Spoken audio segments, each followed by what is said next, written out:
റബ്ബ് പറഞ്ഞില്ലേ, ഇന്നൽ മുത്തഖീന ഫീ മഖാമിൻ അമീൻ. മുത്തഖീങ്ങളായ മഹാന്മാർ ആരാണ് സുഹൃത്തുക്കളെ? മുത്തഖീങ്ങൾ. മനസ്സിൽ ആരോടും വൈരാഗ്യമില്ല, വിദ്വേഷമില്ല. അതുപോലെ തന്നെ ഞാനൊരു വലിയവനാണെന്ന കിബിറില്ല, അഹംഭാവമില്ല, ഉജുബില്ല. ആരോടും അസൂയയില്ല, വിദ്വേഷമില്ല, ആരോടും പകയില്ല. നല്ല തെളിഞ്ഞ മനസ്സുള്ള ആള്.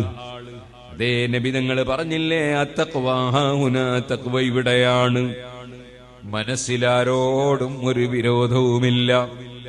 ആരെങ്കിലും അറിവില്ലാത്തവർ അറിവ് കേട് ചെയ്താൽ അവരെ പരസ്യമായി വിമർശിക്കൂല, അവരെ ചോദ്യം ചെയ്യുന്നത് പരസ്യമായിട്ടാവൂല. അവർക്ക് ഉപദേശം നൽകും, പക്ഷേ ആ ഉപദേശം നൽകുന്നത് രഹസ്യമായിട്ടായിരിക്കും. അതേ രഹസ്യമായി പറഞ്ഞു നന്നാക്കാൻ നോക്കും.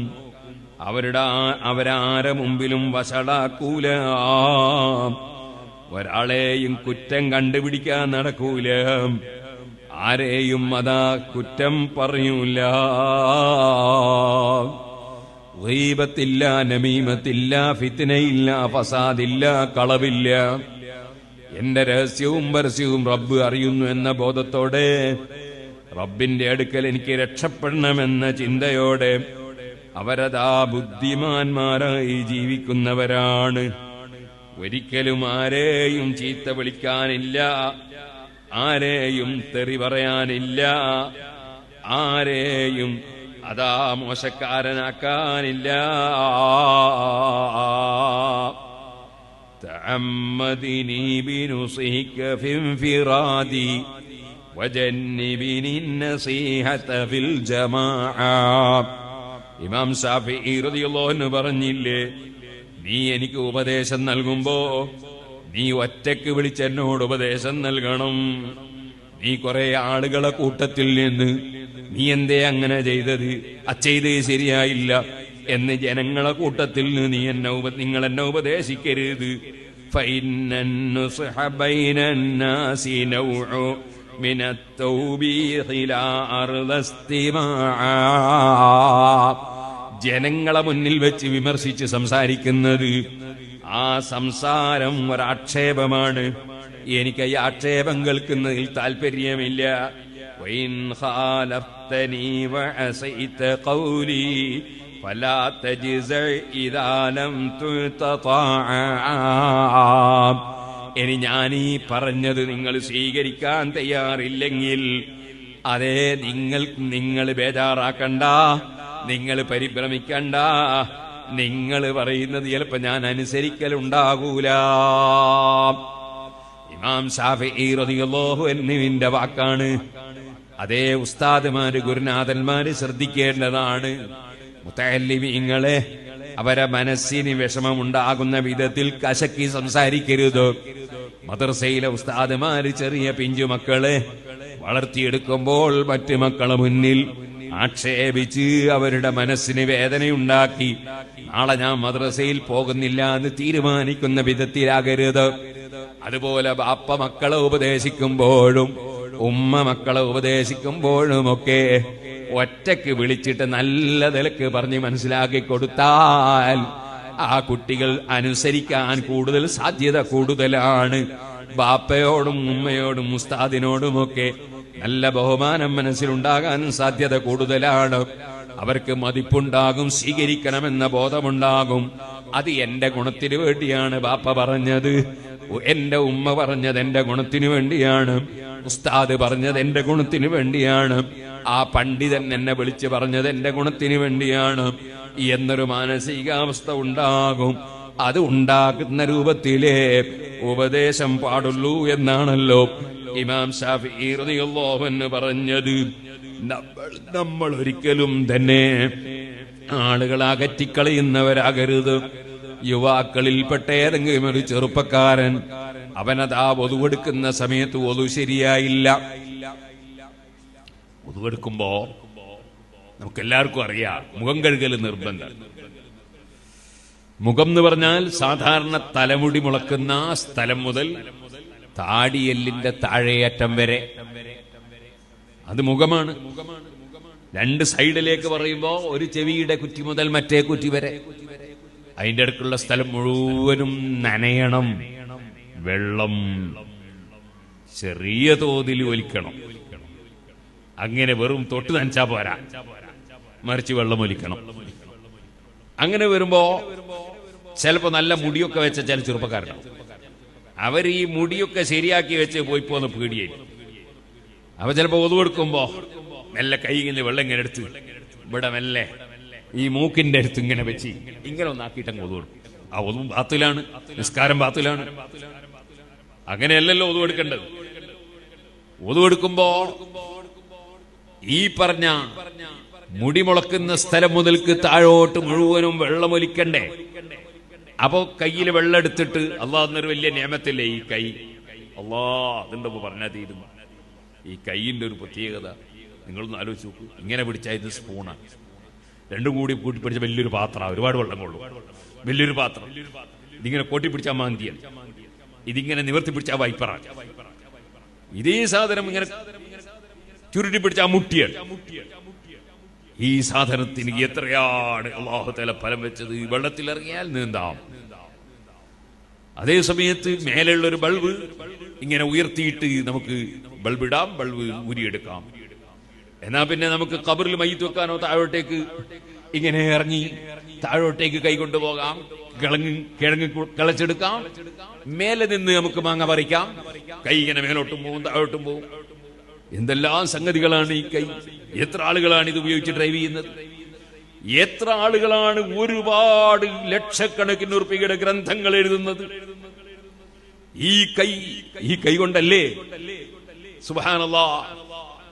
മഹാനായ ഇമാം ശാഫിഈ റളിയല്ലാഹു അൻഹു ഹിജ്റ 204 വഫാത്തായി.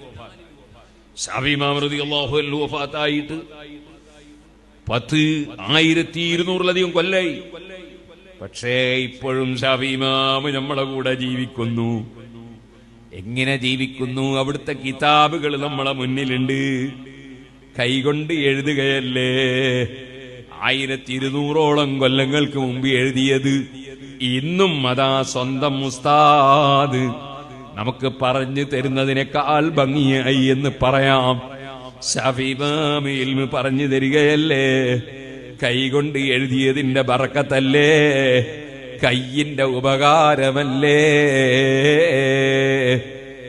ആ കൈകൊണ്ട് കുളിക്കുമ്പോൾ കഴുകുകയാണെങ്കിൽ ശരീരത്തിലെത്താത്ത ഒരൊറ്റ സ്ഥലവുമില്ല. അതേ സുബ്ഹാനല്ലാഹ്. ആനയുടെ തുമ്പിക്കൈ പോലെ അല്ല. ആനയുടെ തുമ്പിക്കൈക്ക് പല സ്ഥലത്തും എത്തൂല. അതുകൊണ്ട് ചിലപ്പോ ആന അങ്ങനെ എടുത്തിട്ട് എറിയലാണ്. നമ്മക്കങ്ങനെ വേണ്ട.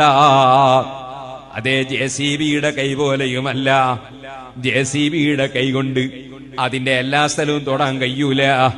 അതേ സമയത്ത് നമ്മുടെ ശരീരത്തിൽ നമ്മുടെ കൈകെത്താത്ത ഒരൊറ്റ സ്ഥലവുമില്ല. ഏത് പുറത്തും നമുക്ക് സോപ്പ് തേക്കാം. എല്ലാ സ്ഥലത്തും നമുക്ക് കൈകൊണ്ട് തന്നെ എത്തിയിട്ട് തേച്ച് കഴുകാം. വല്ലാത്തൊരു സൃഷ്ടിപ്പല്ലേ യജമാനനായ റബ്ബ് തന്ന ഈ കൈ. ഈ ഒരൊറ്റ കൈക്ക് വേണ്ടി മാത്രം ഈ പാവപ്പെട്ട ഞാൻ മരണം വരെ റബ്ബിന് ഇബാദത്ത് എടുത്താ മതിയാകുമോ? അല്ലാഹു തആല തന്ന നിഅമത്തുകളെ കുറിച്ച് നമുക്ക് നല്ല ബോധം വേണം. എത്രയെത്ര നിഅമത്തുകളാണ് അല്ലാഹു സുബ്ഹാനഹു വ തആല നമുക്ക് ചെയ്തിട്ടുള്ളത്. ആ നിഅമത്തുകളെ സംബന്ധിച്ച് നമുക്ക് നല്ല ബോധം വേണം. അങ്ങനെ വരുമ്പോ അല്ലാഹു തന്ന നാവ് അല്ലാഹു പൊരുത്തപ്പെടാത്തതിൽ ഉപയോഗിക്കരുത്. അല്ലാഹു തന്ന കൈകൊണ്ട് ഹറാം പിടിക്കരുത്, ഹറാം തൊടരുത്. അന്യ സ്ത്രീയുടെ ശരീരത്തിൽ അത് കൈവച്ചു പോകരുത്. അത് ജ്യേഷ്ഠന്റെ ഭാര്യയാണെങ്കിലും അതേപോലെ തന്നെ അതേ അനുജത്തിയുടെ ഭർത്താവാണെങ്കിലും ജ്യേഷ്ഠത്തിയുടെ ഭർത്താവാണെങ്കിലും ഒക്കെ അന്യപുരുഷനാണ്. കാണാനും തൊടാനും പറ്റൂല. ഇതേപോലെ കണ്ടാൽ നല്ല ഭംഗിയുള്ള ആൺകുട്ടികള്, താടിയും മീശയും മുളച്ചിട്ടില്ല. അത്തരത്തിലുള്ള കുട്ടികളുടെ ശരീരത്തിൽ മറയില്ലാതെ കൈവക്കലും ഹറാമാണ്. അവരെ പിടിച്ച് കൈപിടിച്ച് മുസാഫഹത്ത് ചെയ്യലും ഹറാമാണ്. എല്ലാ ഇമാമികളും രേഖപ്പെടുത്തിയ വിഷയമാണ്. ഇരിക്കട്ടെ, ഞാനിപ്പോൾ അതിലേക്ക് കടക്കുന്നില്ല. പറഞ്ഞ വിഷയത്തിലേക്ക് തിരിക്കട്ടെ. അതാ മുഖം കഴുകുമ്പോൾ ഈ രണ്ട് കൈയും കൂട്ടിപ്പിടിച്ച് വെള്ളമെടുത്ത് നമ്മൾ എങ്ങനെയാണ് മുഖം കഴുകേണ്ടത്? താഴേന്ന് മേൽപോട്ടല്ല, മേലേന്ന് താഴോട്ടാണ് വെള്ളമൊലിപ്പിച്ച് കഴുകേണ്ടത്. അങ്ങനെ വരുമ്പോൾ അതേ തലയുടെ അതിർത്തിയിൽ നിന്നും കുറച്ച് സ്ഥലം കഴുകണം.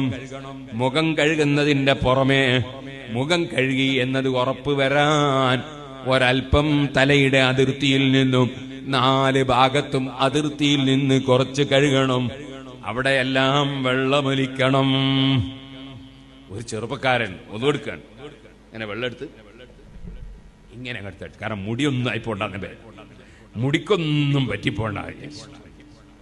അപ്പൊ അത് കണ്ടൊരു മുസ്ലിയാർ അല്ലെങ്കിൽ ഒരു രാജിയാർ അല്ലെ സ്വന്തം ബാപ്പന്നെ, എന്ത് ഒതുവടാ എന്റെ ഒതു, ഇങ്ങനെ ഒതുകൊടുക്ക എന്ന് സദസ്സിൽ ജനങ്ങളെ കൂട്ടത്തിൽ നിന്ന് പറഞ്ഞാൽ അവനത് മനസ്സിന് വലിയ ഫീലിംഗ് ആയി. അപ്പൊ പിന്നെ അവന്റെ മനസ്സിൽ എന്താണ്, ചിലപ്പോ ബടക്ക് വിചാരം ശൈത്താൻ തോന്നിപ്പിക്കും. അതിനുള്ള അവസരം ഉണ്ടാക്കാൻ മുമ്പ് ഒരിക്കലും ഒരാൾ പറഞ്ഞ എനിക്ക് ഓർമ്മയുണ്ട്. ഒരാളിങ്ങനെ പത്തിരി ഇങ്ങനെ കടിച്ചുകൊണ്ട് മൂത്രമൊഴിക്കൽ മാത്രമല്ല അതിന്റെ അപ്പുറം വിസർജിക്കുന്നുണ്ട്. അപ്പൊ ഒരാൾ പറഞ്ഞടാ, ഇത് വളരെ വൃത്തികേടാണ്, ഇങ്ങനെ വിസർജിക്കുന്ന സമയത്ത് തിന്നാൻ പാടില്ല. ആരാ നിങ്ങൾ ചോദ്യം ചെയ്യാൻ? ഞാൻ ഇതിൽ കുത്തിയിട്ടാ തിന്നുന്നു. സുബ്ഹാനല്ലാഹ്, അവന്റെ നജസും കൂട്ടിയിട്ടാണ് അവൻ തിന്നാൻ പോകുന്നത്. ഇങ്ങനത്തെ മനുഷ്യന്മാരുള്ള കാല. അപ്പൊ നമ്മൾ ഉപദേശിക്കുമ്പോ ശാഫി ഇമാം റളിയല്ലാഹു അൻഹു പറഞ്ഞു, വളരെ ശ്രദ്ധിക്കണം. ആരുപദേശിക്കുമ്പോ, ചെറിയ മക്കളെ ഉമ്മാരുപദേശിക്കുമ്പോ വരെ സൗമ്യമായ നിലക്ക് പറഞ്ഞ് മനസ്സിലാക്കി കൊടുക്കുക. അത് ഒറ്റക്കഥ ശാഫി ഇമാം പറഞ്ഞത്. ഉപദേശിക്കുന്ന സമയത്ത് നിങ്ങൾ ഉപദേശിക്കുമ്പോൾ എന്നെ ഒറ്റക്ക് ഉപദേശിക്കണം. പിന്നെ ഒരു വ്യക്തിനെ പറയാത്ത നിലക്കുള്ള ഉപദേശമാണ് നമ്മളെ വയൽ പറയുന്ന സമയത്തൊക്കെ ഉണ്ടാകുക. അതിന് പിന്നെ ആർക്കും ഒരു ബാധകമല്ല, എല്ലാവർക്കും കൂടി അങ്ങ് പറയാണ്. അത് ചിലർക്ക് തോന്നും എന്നെ തന്നെയാ പറഞ്ഞത്. അതങ്ങനെയാണ് എല്ലാവർക്കും തോന്നണ്ടേ. വയൽ പറയുന്ന ആൾക്ക് തോന്നണ്ടേ ഞാൻ എന്നെ തന്നെയാ പറയുന്നതാണ്. വയൽ പറയുന്നതൊക്കെ വേറൊരുത്തിന് ഞാൻ തോന്നാൻ പാടില്ല. അങ്ങനല്ലേ ബഹുമാനപ്പെട്ട ഇമാം ബൂസരി തങ്ങൾ ചൊല്ലിയത്? വലം തു സുന്നതമൻ അഹിയല്ലലാമയില അനിസ്തകത് ഖദമ ഉദുർ മിൻ വറമി.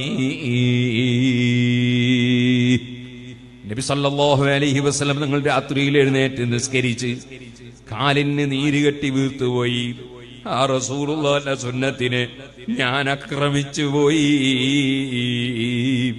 സ്വന്തത്തിൽ ആക്ഷേപിക്കുകയാണ് ഇമാം ബൂസരി.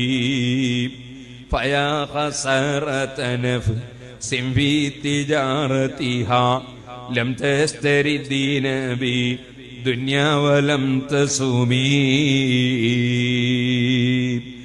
ആഖിറം വിലക്ക് വാങ്ങുന്നതിന് പകരം ദുന്യാവ് വാങ്ങി ദുന്യാവിൽ സുഖിച്ച് രസിച്ച് ജീവിച്ചു, ദുന്യാവിൽ പണം സമ്പാദിച്ചു, ദുന്യാവിൽ പല കൂട്ടുകെട്ടുമുണ്ടായി. നല്ലവരല്ല, നല്ലതിനല്ല. അങ്ങനെ സ്വന്തം ശരീരത്തെ തന്നെ ആക്ഷേപിച്ച് ഇമാം ബൂസരി ഉപദേശിക്കുന്നത് കണ്ടില്ലേ? അത് കേട്ടിട്ട് മറ്റുള്ളവർ നന്നാകാനാണ്. ഇമാം ബൂസരി മോശക്കാരനായിട്ടല്ല.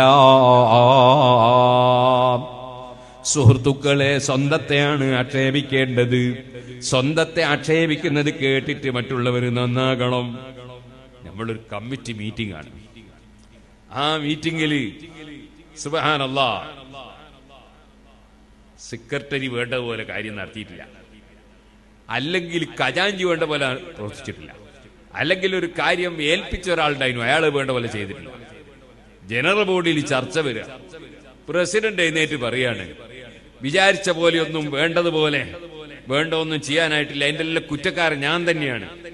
അതുകൊണ്ട് ഇൻഷാ അല്ലാഹ് ഇനി അങ്ങോട്ട് നിങ്ങൾ ആരെങ്കിലും ഒരാൾ പ്രസിഡന്റ് ആകുകയാണെങ്കിൽ വലിയ സന്തോഷമാണ്. എന്നെ കൊണ്ട് കഴിയുന്ന എല്ലാ സഹായവും ഞാൻ ചെയ്യും. ആ നാട്ടുകാർക്ക് ആർക്കും പിന്നെ കമ്മിറ്റിനെ പറ്റി ഒന്നും പറയാണ്ടാവില്ല, എല്ലാവർക്കും സന്തോഷമായി പോയി. നേരെ മറിച്ച് ഓരോരുത്തരെ വിളിച്ച് ആക്ഷേപം പറഞ്ഞാലോ അവന്റെ മനസ്സിൽ പിന്നെ അക്കമ്മിറ്റി പൊളിച്ചേ പറ്റൂ, ആ കമ്മിറ്റി പൊളിച്ചേ പറ്റൂ, അല്ലെങ്കിൽ സുബ്ഹാനല്ലാഹ് എനിക്ക് ഭരണത്തിൽ കയറിയേ പറ്റൂ, ഇങ്ങനെയൊക്കെ തോന്നുക. എന്ത് ഭരണോ? അള്ളാന്റെ വീട്ടിന് എന്ത് ഭരണോ? രാജാവിന്റെ കൊട്ടാരം ഭരിക്കുന്ന അടിമകളുണ്ടോ? പള്ളി മദ്രസ എന്നൊക്കെ പറഞ്ഞാൽ എന്താണ് സംഗതി? അള്ളാന്റെ അല്ലേ, അള്ളാന്റെ വീടല്ലേ. അതിനാരാണ് ഭരിക്കുന്ന ആള്? അള്ളാന്റെ വീട് ഭരിക്കുന്നവനാരാ? ഞാനും കുറെ പള്ളി കമ്മിറ്റിന്റെ സെക്രട്ടറിയും പ്രസിഡന്റും ഒക്കെയാണ്. അതിന്റെ അർത്ഥം ഞാനത് ഭരിക്കുന്ന ആളാണെന്നല്ല. എന്നെ പടച്ച റബ്ബിന്റെ വീട്ടിൽ പല്ലിക്കാട്ടമുണ്ടെങ്കിൽ അതെടുത്ത് പുറത്തിടാനുള്ള ഉദ്യോഗം ഭരിച്ച പ്രസിഡന്റാണ് ഞാൻ.